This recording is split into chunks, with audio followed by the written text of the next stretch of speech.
હવામાન નિષ્ણાંત અંબાલાલ પટેલે આગામી દિવસોમાં ગુજરાત સહિત દેશના અનેક વિસ્તારો માટે મહત્વપૂર્ણ આગાહી કરી છે। તેમના જણાવ્યા અનુસાર 8 થી 14 જૂન દરમિયાન દરિયામાં પવનોની દિશામાં ફેરફાર રહેશે। ઊંચા મોજા ઉછળવાની પણ શક્યતા છે। સાથે જ અરબ સાગરમાં લો પ્રેશર સિસ્ટમ સર્જાવાની સંભાવના વ્યક્ત કરવામાં આવી છે। કેરળથી કર્ણાટક અને મુંબઈ સુધી 12 જૂન આસપાસ ચોમાસું આગળ વધે તેવી શક્યતા છે।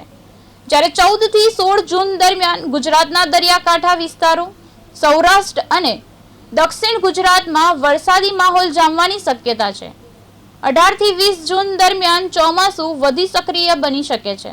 જોકે 21 જૂન સુધી ગરમી અને ભેજનો અનુભવ યથાવત રહેવાની પણ આગાહી કરવામાં આવી છે। ઓકે કાકા રોલ આજથી જ લગભગ દરિયામાં પવનનો બદલાવાની શક્યતા રહેશે।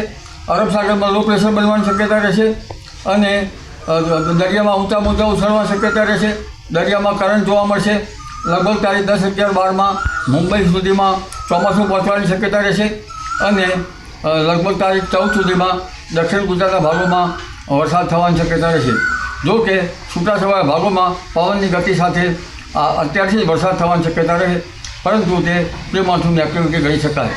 ઉત્તર ભારતના ભાગો, રાજસ્થાનના ભાગોમાં પણ પવનની ગતિ વધારે રહે। તે જ પવનની ગતિ સાથે કેટલાક ભાગમાં ઉત્તર ભારતના ભાગમાં કરાપડ પડવાની શક્યતા રહે।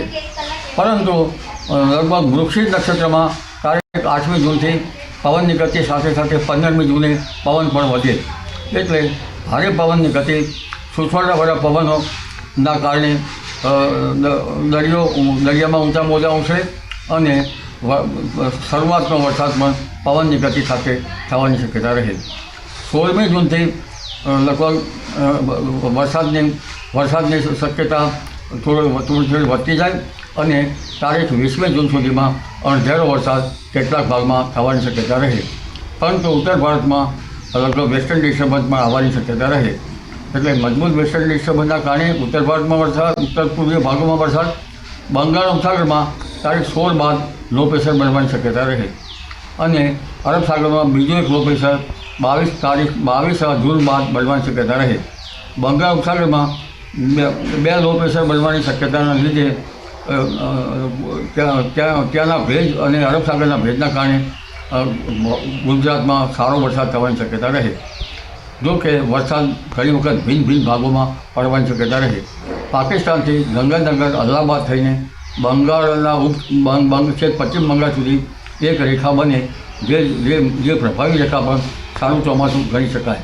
29 જૂનથી 7મી જુલાઈ વચ્ચે દેશ સહિત રાજ્યના ભાગમાં સારો વરસાદ થવાની શક્યતા રહે। જી।